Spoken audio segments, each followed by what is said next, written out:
I'm going to speak for the next 40 minutes or so with my colleague Brendan about how we've leveraged data and transparency to build our talent strategy at LinkedIn. And in particular, how we've partnered as HR Business Partnering and talent acquisition together to affect change.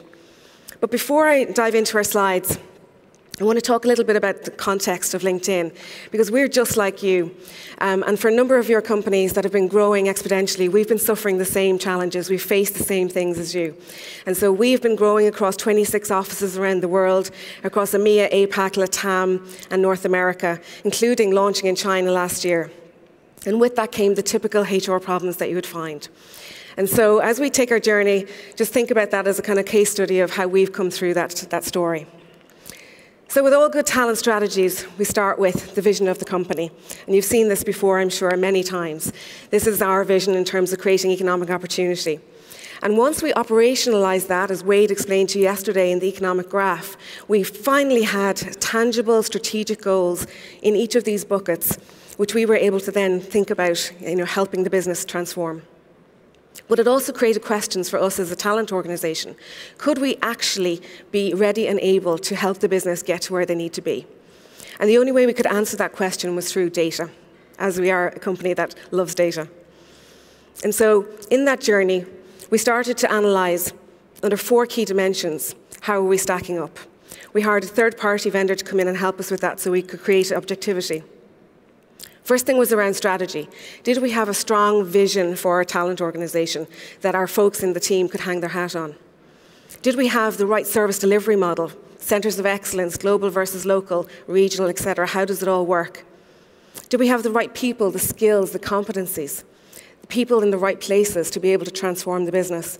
And lastly, the infrastructure and the technology to enable that. And we measured ourselves across 3 very simple, traffic light systems, red, amber, green, hoping that we'd be green and everything. Unfortunately, we weren't. In fact, we were very much like this running shoe. We were a bit broken, a bit ugly. We were fit for purpose. We could run and pace with the business, but we were very tactical and very operational. And a little bit strategic, but not enough. And so we needed to move that journey along. Ultimately, we wanted to go to cute, to pretty, and then eventually sexy. I'm going to buy myself a pair of those tomorrow if I make it through this presentation. And so we started digging deeper in terms of the analysis. We looked at where we were missing. And the first thing was we didn't have a consolidated value proposition for our employees. We didn't have that narrative that we could give to the TA team to help them sell us to the best of their ability. We didn't have a globally consistent pay-for-performance standards. We had to create new frameworks, new ways of leveling that were consistent across all of our countries. And build that cohesive story, whether you were local, global, regional, functional. But what we really, really needed was the infrastructure, the systems, the consolidated, integrated IT systems to be able to enable that. The data, one source of truth. And not only to have the data, but to have the people to pull the insights from that data. And so we started to build out a talent analytics team. And then the last area was around building the right org design, org effectiveness, and really building out robust programs in talent management and succession planning. And it was at this point that the partnering with the talent acquisition team was really critical. And I know in some organizations they are very siloed. We've made a very conscious effort at LinkedIn to bring that together. There's no point in me doing a succession or talent review program, understanding where our gaps are in terms of where our talent need to be, and not sharing that information with the TA team so that they can go and do market mapping, build that pipeline so we can get ahead of the curve. And so at this point, we're starting to build the platforms, we're getting better, and we started to transform the story. Now the next challenge was to link that narrative to our employees, make it real for them. What was in it for them? And our core proposition to them was all about their career trajectory. By joining LinkedIn, we can transform your career trajectory. And overlaying that with our amazing culture and values, which we've already had, we're just building on. With all those things combined, we were able to create a repeatable platform and scale with the business. But we needed to go beyond that. That just wasn't good enough. We needed to differentiate ourselves. We are in a war for talent in a very competitive market in the high-tech industry. And so how do we do that? It was around creating a great employee experience. Not just about the environment within which we work, but day-to-day interactions. And we do it through that employee experience. We want them to be treated beautifully by their managers and by everybody at LinkedIn. So one way in which we do that is we give back one Friday out of every month, a full day, to every employee to do with whatever they want to do with it. We encourage them during the day to transform themselves, the company, and the world. I know that sounds a bit lofty, but invariably it means the community within which they live or work. And during that time, they follow their passions. They spend time on our non-for-profit organisations supported by our LinkedIn for Good Foundation, our employee resource groups, such as our Out It In for our lesbian, gay, transgender community, and various other diversity and inclusion programmes, as well as just having plain old fun. We also talk a lot about transformation, and for those of you that have been working with LinkedIn for some time, you'll have heard this a lot. But in the early days when we were very much in startup, that transformation story was all around getting promotions and in rapid succession. So we were having people getting promoted every 6 months, which, as you know, in the large organisations is just not sustainable. We also had huge relocations.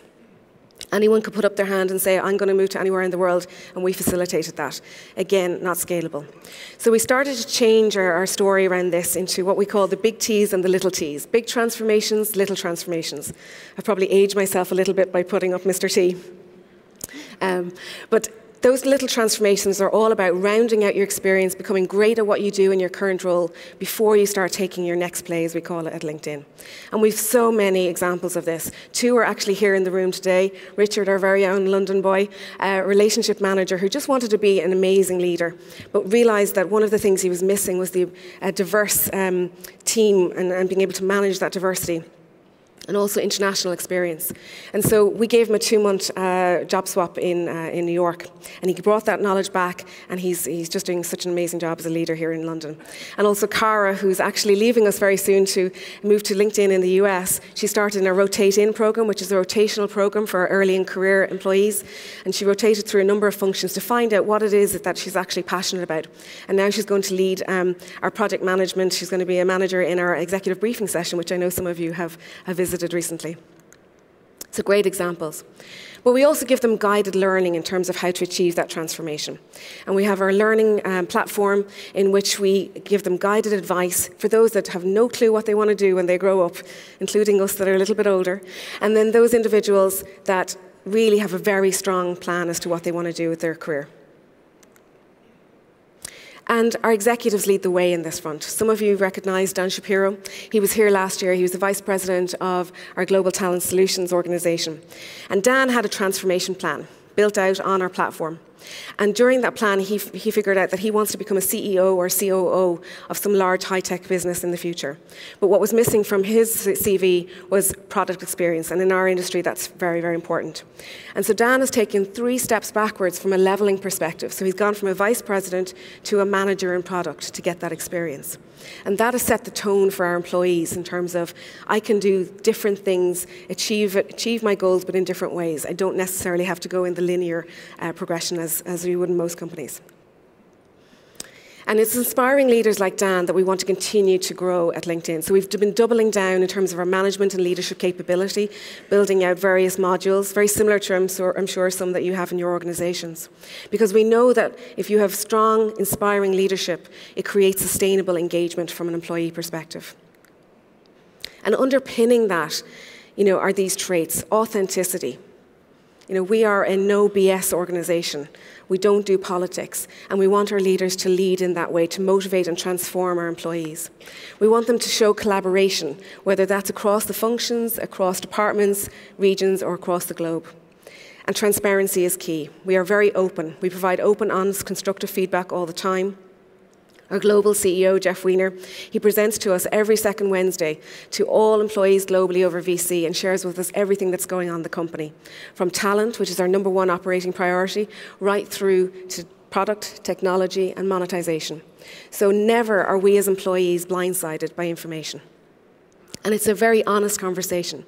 So when we mess up, he tells us we've messed up, and we fix it. And we move forward. And that consistency of communication and transparency over time builds huge trust, which then leads us to fantastic employee engagement scores. So in EMEA alone, just in August, we got our results, and we reached 94% engagement, which is in the top 5% of high-tech industries globally. And that score is generated from questions such as, I love to work at LinkedIn, I'm proud to work at the company, I have confidence in the future of our organization and in our leadership. We also measure Net Promoter Score.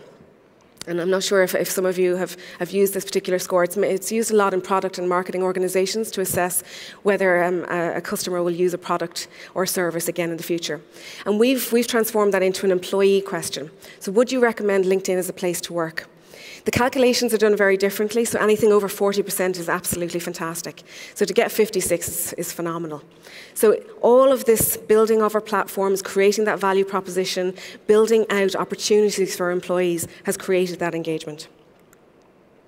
And I wanted to share with you some external data. So a company called Solace and Altimeter Group did some research about a year ago, and they took a group of employees from socially engaged companies, and they compared them against companies of various sizes, standards, and dimensions. And what they found is that companies that are socially engaged, i.e. their employees are using social media, they are connected, they are more inspired, they are more proud, and they are positive. And for that, what that leads to is really strong talent brand ambassadors. And we embrace that at LinkedIn. So on day one, in their induction, we take some time out and we actually help our employees build out their profile. We explain to them that this is their digital representation of their brand, their own personal career brand. Their career transcends LinkedIn. They're going to be at LinkedIn for a period of time. And in fact, on that same day, we tell them that you are going to leave LinkedIn, which is a bit of a shock given it's their first day. But we realize that times have changed. The job of a lifetime has gone in most industries. And so we're honest about that. You are going to leave, and we wish you well at that point. But during your time with us, build out your experience, become the best professional you can be, and leverage every opportunity that we give you so that when you do leave, you make the right choices and you move to something bigger and better.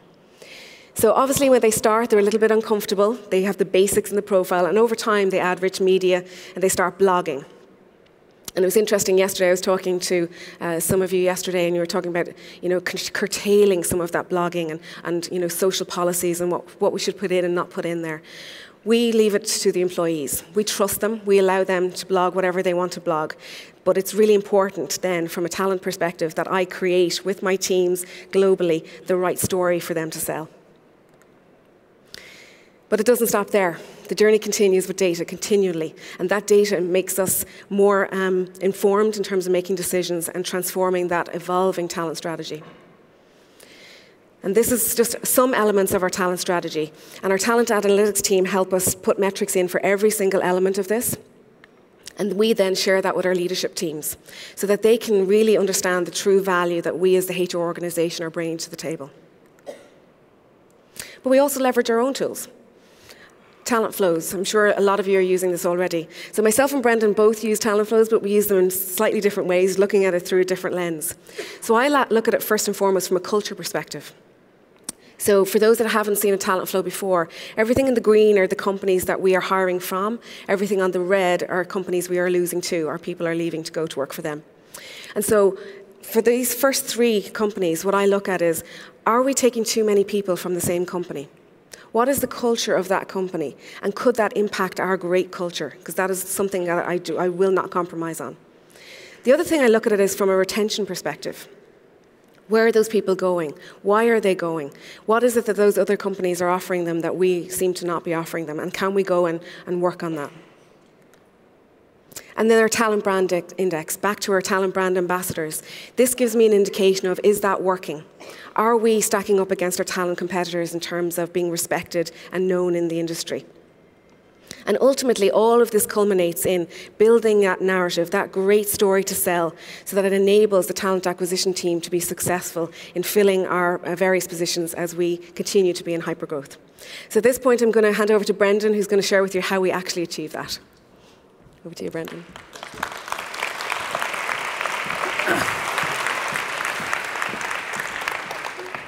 All right, so can everyone stand up for a quick second? So I got home to my hotel last night. I won't tell you what hour it was, but there were many people that I have seen in the audience were at the bar at the hotel I was at. I was trying to get to bed to prepare for that, for this talk. Those people were not preparing for anything. So I want to make sure everyone's awake. So on the count of 3, I want everyone to clap in unison. On 3. No. On 3. All right, everyone look ready. People completely don't look ready. All right, ready? 1, 2, a little tighter, ready? 1, 2, all right, cool. So here I am, the guy leading recruiting at LinkedIn.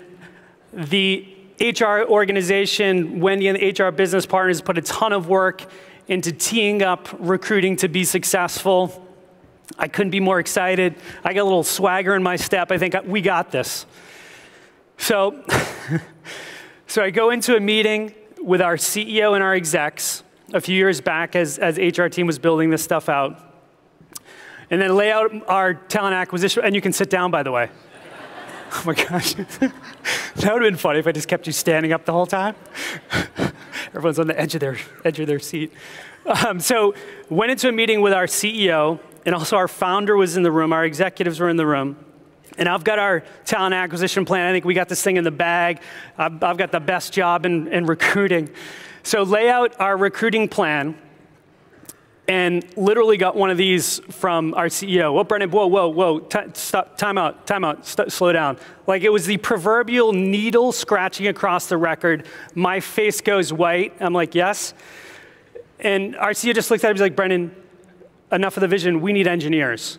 The most sobering conversation I have had in my time at LinkedIn. So that really grounded me in the fact that I got to get my act together. So I said, look, we're going to go get a simple plan together and come back and tell you how we're going to execute on that. So let me dive into a little bit of our story there. So we really started with storytelling. So Wendy talked through how there was a lot of work that went into building the employee value proposition, not just the story about how cool it is to work at LinkedIn, but also what is the story in terms of how you paid, what are the benefits, the entire employee experience, what does it mean? And there was an incredible amount of work that went into create that story. So then we in TA said, all right, well, I think we're ready. Let's see how we're telling the story. Got a bunch of our recruiters together and said, well, let's go around the room. Another proverbial needle scratching across the record. We were terrible. We were awful. The pitch was something to the extent of, hey, it's Brendan calling from LinkedIn. We're a really fast-growing company. We're kind of like a social network, and we're in the professional space. We got really smart people and free food. How much Java experience do you have? My jaw was on the floor. I'm like, is he kidding me? We got the best story in the world to tell. What are we doing? So we realized we need to spend serious time building capability to tell the story as recruiters. Because my feeling is, if you're sitting in front of a candidate, you should be able to sit there at a whiteboard, walking over a drink, wherever you are, for at least a half hour and blow the mind of a candidate. Whether you work at LinkedIn or the companies you represent, our job is to tell an incredible story in a complete end-to-end employee experience, capture the imagination of a candidate so they leave and can't help but tell their friends, spouse, kids about the experience they had understanding the story of LinkedIn. So we went from what we thought was going to be maybe a 90-minute, 2-hour training about storytelling to a day and a half of building the muscles, sort of brick by brick, in our recruiting organization to make sure that the story of LinkedIn was brought to life through our recruiting organization. And we continue to do that today. All of our recruiters go through, we call it master storytelling, so it's a serious concerted effort. It was on me to make sure that the hard work that the HR business partner team put together was brought to life through TA. So that's a little bit about storytelling. But let's now dive into data. So obviously, recruiting has changed. I think I'm sort of master of the obvious stating that. But I'll date myself a little bit. So last year, about a year and a half ago, I moved house. And my wife said to me, Brendan, there are these boxes in the garage that have been there for as long as I can remember. For the love of God, can you please get rid of these boxes? And I said, well, no, honey, I can't. That is like my gold. It's a box of diamonds. She's like, what are you talking about? They've been in there for like 15 years. I go out to the garage. I flip through these dozens and dozens of boxes. It is literally CV upon CV upon CV, floppy disks. It was all of the data that I had from recruiting from many moons ago that I was holding on to so tightly because in my mind, the way I was brought up as a recruiter is I have a name and some information on someone, I'm the man. So I was caught in sort of the dark ages until very recently. My wife is very pleased to know that we have now shredded all of those boxes of documents. And then a little bit more about how things have changed. I don't know if anyone in the room can relate to this, but this is a guy named Bruno. So Bruno is a guy that I would call again, many moons ago, and he would get me the corporate directories of the biggest competitors I was competing against for talent back in the day. So he would send me, and I don't know how he got him. I don't know if his name is actually Bruno, but he would send me this information, and I thought I was the man. It's like, great, this person's a senior associate at this firm. Here's their phone number. I'm the man. Times have changed dramatically. Everyone heard about the purple squirrel yesterday. Purple squirrel for me, just to sort of underscore what Wade was mentioning, it's that PhD in bioinformatics who is the most hands-on technical person, top 0.5% in the world, who speaks Spanish but has also spent time living in Japan, is currently in London, and can run an organization of 5,000 people and run a P&L. They just don't exist, right? We've all been there. By a show of hands, how many people can relate to that? And then what ends up happening? This ends up happening, right? Freaking hiring manager has no idea what they're doing. This is a joke. Hiring manager says recruiting is useless. They can't get me anyone. That is the story of our lives, right? Happens all the time. And invariably, what we saw happening at LinkedIn was recruiters, had good relationships with hiring managers. They were friendly and it was amicable and all that. But what would happen is a recruiter would say, awesome, yeah, we'll make it happen. Invariably, a month passes, 2 months pass, 3 months pass, a quarter passes, 6 months pass, God forbid, 9 months pass, and we're here. I get a phone call, someone comes by my desk, people are just not happy because we just tried so hard to make it happen with no real data in hand. So we said, forget that. We work at LinkedIn. We got to be able to do something with this data to change this dynamic, which I am just tired of. I think everyone's tired of. So we said, let's start basic. I am not a deep data guy. I am not an analytically driven guy in terms of the way I'm wired. But I appreciate data and understand how to use it and how to leverage the insights. So we said, look, let's not worry about creating some massive big data thing, which is now, in my point of view, the most cliche term ever. I don't even think people know what they're talking about when they talk about big data. We just said, let's use our data to set expectations differently. This is actual data from an actual search that our network operations team had. And this is the team that you can find outside smoking, outside the office at 11 o'clock at night because they work their tails off keeping LinkedIn up and running. These guys want everything done yesterday. They have a huge sense of urgency and a very high quality bar. This search hit our desk and we said, this is absolutely going to be a purple squirrel. We know it. So we said, guys, we're going to come back in an hour. And they were like, what do you mean come back in an hour? I want you back next week when you have candidates. We said, no, we're going to be back in 1 hour. And we need to have another conversation with you about what this search is really all about. And as Wade alluded to, we literally laid out these slides for them. We said, here's the deal. We're going to take on this search. It's going to take 2 to 3 years. Curse words started flying. They're like, what are you talking about? David, who ran the group, brought in the rest of his team, and a really interesting conversation ensued. And we said, well, there's 7 of these people on LinkedIn. So, if we want to get serious about this, it's really what you want, we need to set expectations appropriately. So obviously the conversation evolved and we started saying, well, maybe it's a different set of criteria. And sitting in the room, it was recruiting. We had our HR business partner there and the data center team. And we're able to just walk through a conversation of saying like, hey, something's got to change here. And through that, we're able to change the conversation from what would have been recruiter goes off, gives it their best, 6 months pass, and we're getting our butt kicked because we're not delivering. So we just laid out some basic information and really evolved the conversation in a new and different way. But right there at that moment in time, all of that pain that would have ensued in the following 6 months, all those emails that get escalated, all of my boss calling me asking what's going on, got eliminated in the moment just by sharing basic data. And this is not some like fancy whiz-bang tool. It's just LinkedIn. You take the data, you throw it in a slide, and give it to the hiring manager. And the other thing we did was when we gave the hiring manager this data, we said, all right, David, so here's the deal. So when your boss, who's very senior in the company, is asking you what the heck's going on next time you have a conversation about recruiting, what are you going to do, David? And Dave was like, what do you mean, what am I going to do? And we said, well, we slid the slides across the desk, said, you're going to show them these slides. Let's take on this accountability together. So it's a basic, simple step to change the way that we engage with our hiring managers, have the HR business partner in the room, and have really one united front in how we attack the problem of setting expectations. So we made progress. That was a good step forward. We train our recruiters how to do this today. I would encourage you to take it, steal it, borrow it, use it. Works pretty well. But we wanted to scale more. We wanted to figure out, how can we do things that are more strategic? This is tactical, and it really helps build stronger relationships.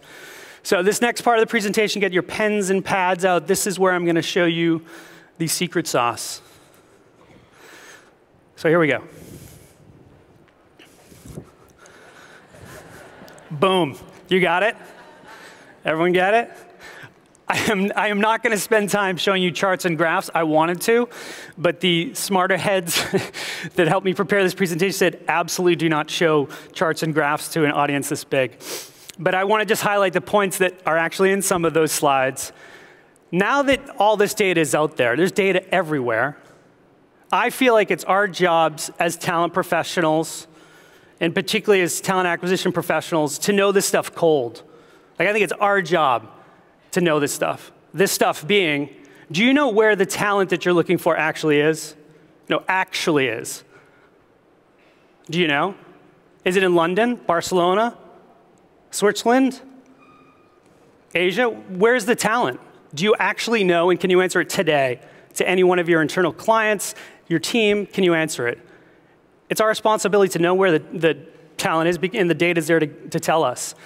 Do you know where the skill and seniority mix is? As we were looking at data, we found vastly different and interesting patterns around engineers. One city had a mix of early in career talent, another one had more middle management. That's interesting. That can influence strategy, that can influence our direction and planning. Connectedness matters. Totally obvious, probably the most underutilized signal from data that I've seen in talent acquisition. We're going to get to this in more detail.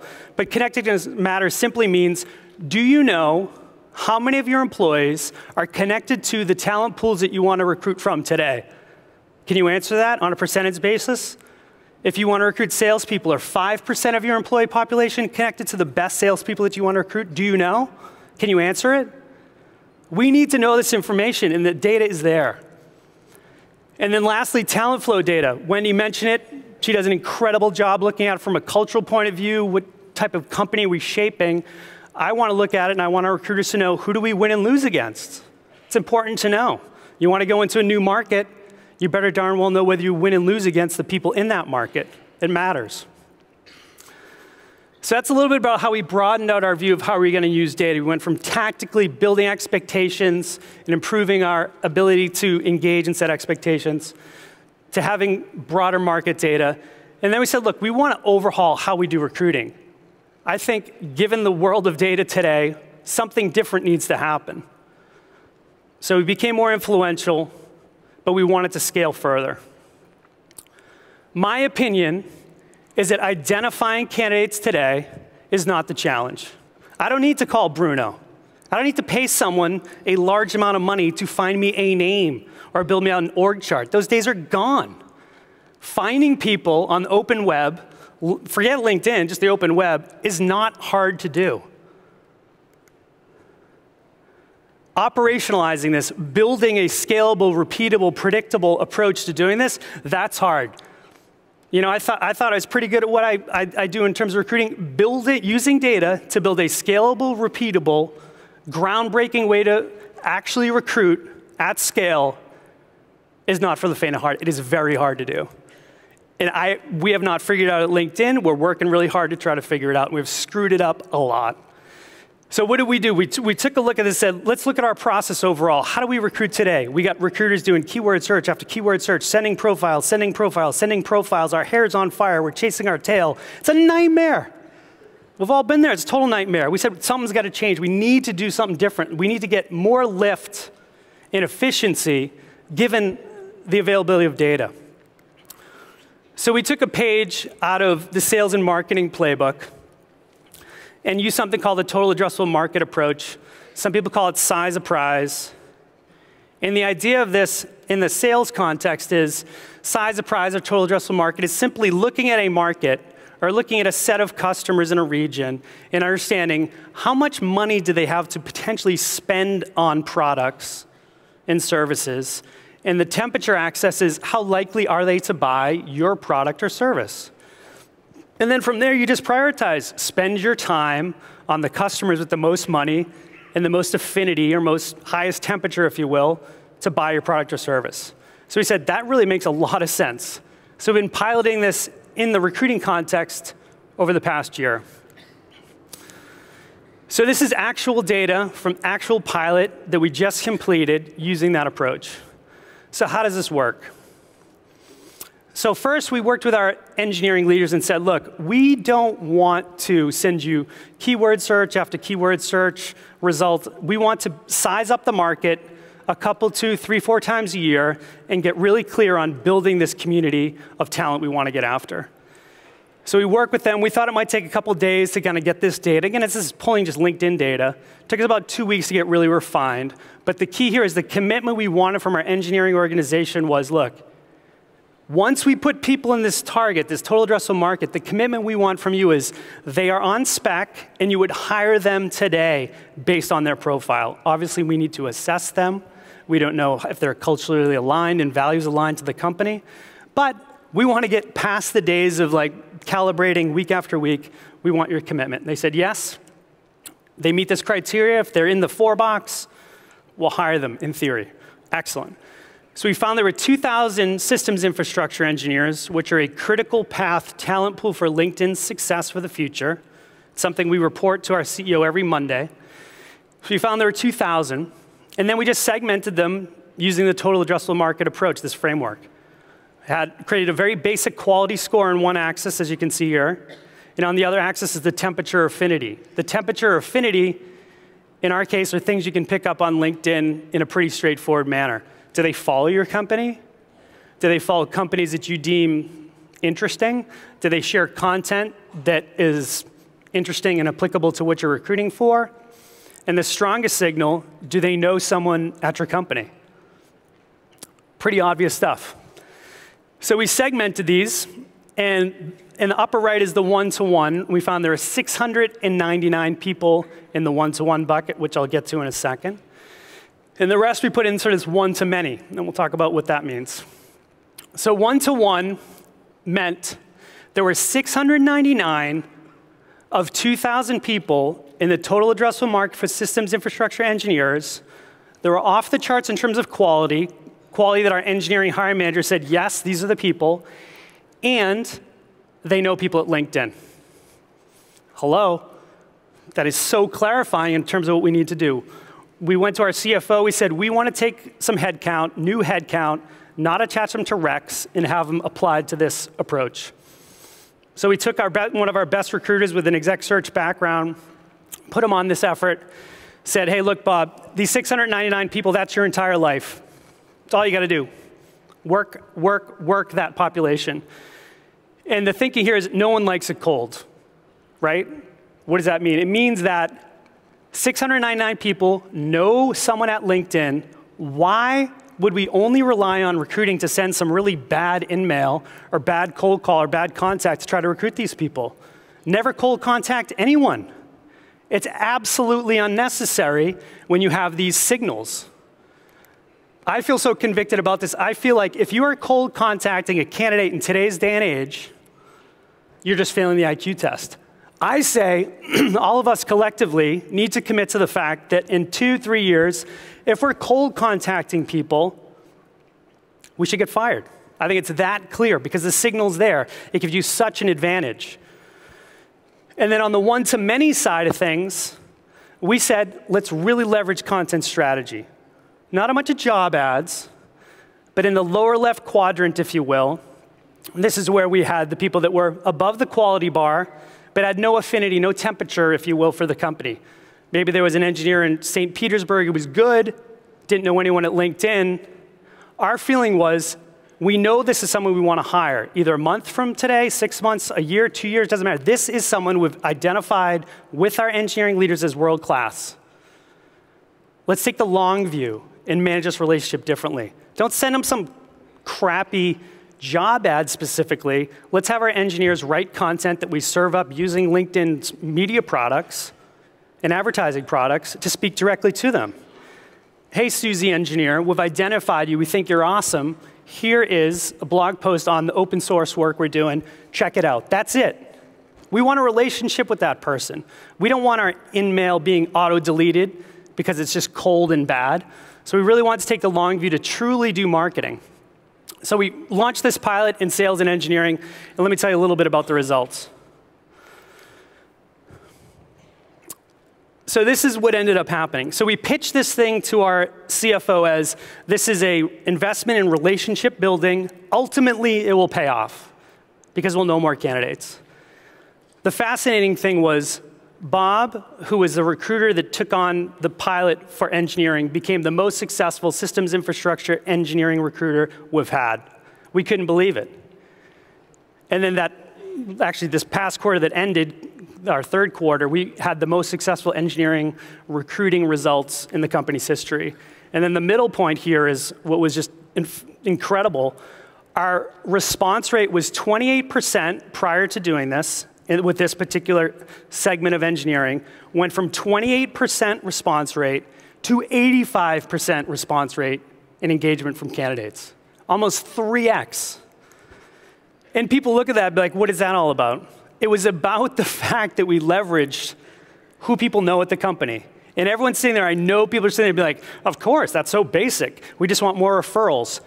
The point is, it wasn't about referrals for us. And I had a couple of conversations yesterday with some folks about this.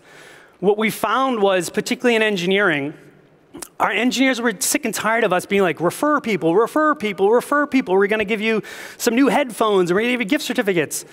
We found that our engineers even came to us. One of our engineers came to me and said, look, I'm just afraid. I don't want to refer people. This friend that you identified, who's a PhD in machine learning, the guy's awesome. He's never going to leave this company that he's at. We were able to, through this pilot, say, look, we're not asking you to refer anyone.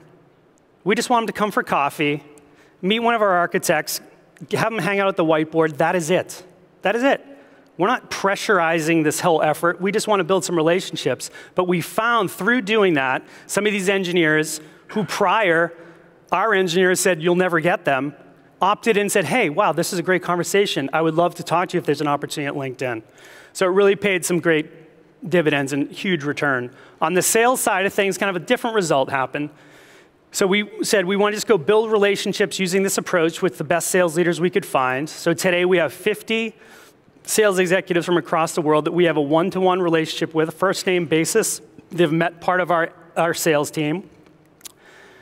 And then was able to, at exec talent review time, when succession planning comes up, was able to tell my boss, Pat Waters, said, hey, Pat, oh, by the way, when you talk about succession planning and sales, which you're normally talking about the internal bench, here's 4 or 5 people that we know from the market today that we have a first-name relationship with that should be on our succession planning for some of these sales roles. First time we've ever been able to do that with that degree of confidence. And then also interestingly, Wade, who's incredible, stepped into a big role this year to lead all of the LinkedIn Talent Solutions business and does a wonderful job. The day that the email went out that he was going to get promoted into that job, Matt, who was our recruiter running the pilot using this approach in sales, was able to call up Wade and say, Wade, we have your backfill ready today. And Wade's like, what are you talking about? Well, we've been using this approach and building relationships with pre-identified people. So it's changed our ability to hire, to build relationships, and build credibility. Now we're at the point where we want to build a total addressable market for every single type of role in the company. So I don't know if we'll be able to pull it off, but we're bullish about the future. So what does this really end up creating? The most clarifying thing for me in this is prior to doing this, I can now stand up here and honestly tell you, I never prioritized anything in my recruiting career, ever. Because think about it, and I went around and sort of validated this thought with some of our recruiters. I'm like, how do you prioritize what candidates you go after?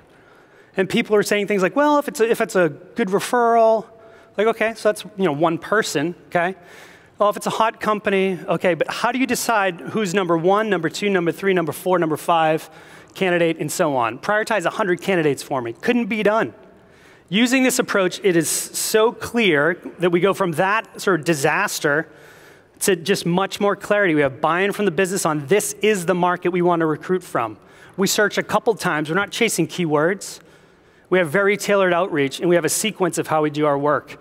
It just helps me breathe a sigh of relief of like, great, 699 engineers. Those are the people we're going to recruit. We've got connections to them. Let's do this. So that's a little bit about how I've been testing out data. And like I said, the only reason to be able to get there is because I've been in so much pain that we had to do something to make sure we improve what we do and finally started to make some breakthrough. But as we're doing that, we never wanted to lose sight of the candidate experience in all of this or our hiring manager sort of satisfaction. So we continue to sort of measure, listen, and adjust. Are we meeting sort of our service level and expectations ongoing with both candidates and hiring managers? So we also use a Net Promoter Score, and we measure how our candidates at any stage feel about us and the experience they've had with the recruiting team, with our interviewing team, et cetera, whether you have an offer or whether you didn't get an offer. And then we also survey our hiring managers. And these are our scores prior to really putting a lot of focus on improving these scores. And one thing we're really focused on today is we want the candidates that we don't make offers to have a Net Promoter Score that is at or higher than those candidates that we make offers to. And a lot of our recruiters are like, what are you, nuts? But our feeling is, we'll hire a few thousand people next year. We will decline tens and tens and tens and tens and tens and tens of thousands of people. Those people are our members. Those people are our customers. Those people could be future partners. So put a lot of focus on this. And for the one quarter that we put a lot of focus on it, we're able to sort of pull off some great results. But we cannot stop here, so we want to continue to look at this and continue to measure it. The other piece of data that I'm hoping to add in here, and if anyone has any experience with this, please find me and give me your advice. The other NPS score I want to measure is recruiting, rating our hiring managers and hiring teams. If we want to be transparent, we want to use data. You tell us how we're doing all the time. Candidates tell us how we're doing all the time. We want to tell you, hiring managers, how you're doing and have a completely rounded view of, are we being successful together as a team? So again, let's talk about what this all really means. So I feel like a shift in mindset has to happen. You don't need to call Bruno anymore.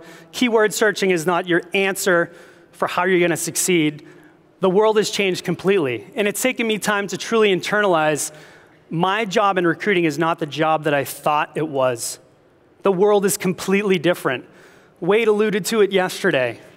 I think the jobs that we're in today are going to look dramatically different tomorrow. Never mind in 5 years, the world has changed completely. So we need to think about that together as a talent community, as a talent profession. And another thing that has really become clear to me is I used to think it was all about me. I'm a recruiter. I am a closing machine. I am going to make stuff happen. But it's really not about TA. It is about every single function, every single person outside of the talent function. It's about the comp team. It's about the employees themselves making recruiting successful.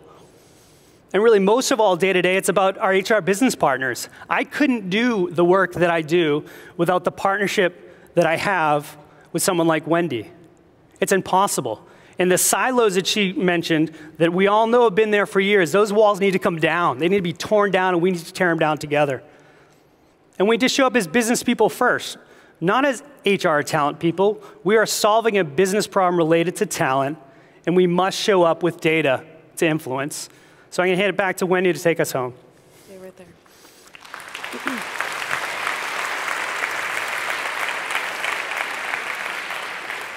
So as Brendan said, it's about evolving. This is our time. This is where we as a talent organization, a group of leaders in this HR world, get to evolve and transform. We get to make those changes that Brendan highlighted. Talent is changing. It's going mobile. Our landscape is different. We need to transform to support that. Knowledge is now free. Our tools and processes and the conditions are all set for us to enable that change. And our call to you, as the collective group of leaders in TA and HR across EMEA, is for three things. First and foremost, don't do it alone. Partner. The stuff that we've been able to achieve by doing it together versus alone has been unbelievable. Test drive the addressable market. Use the TAM model. Start small, grow bigger. And leverage data. Even if you bring data just to every meeting, bring one little piece of data and grow that as you get more comfortable with it, that's how you can create that change. And lastly, assess whether your teams and you are ready for that transformation. Go through that similar process we went through where we audited ourselves to make sure that you're ready for it. This is our opportunity. This is your lucky day. Today we get to make that change. And so with that, we want to look to the future together as one talent organization, and we encourage you to do the same. And we hope one of you will be here next year as a keynote speaker sharing your journey and how you've transformed your organizations. Thank you so much, and we'll see you soon.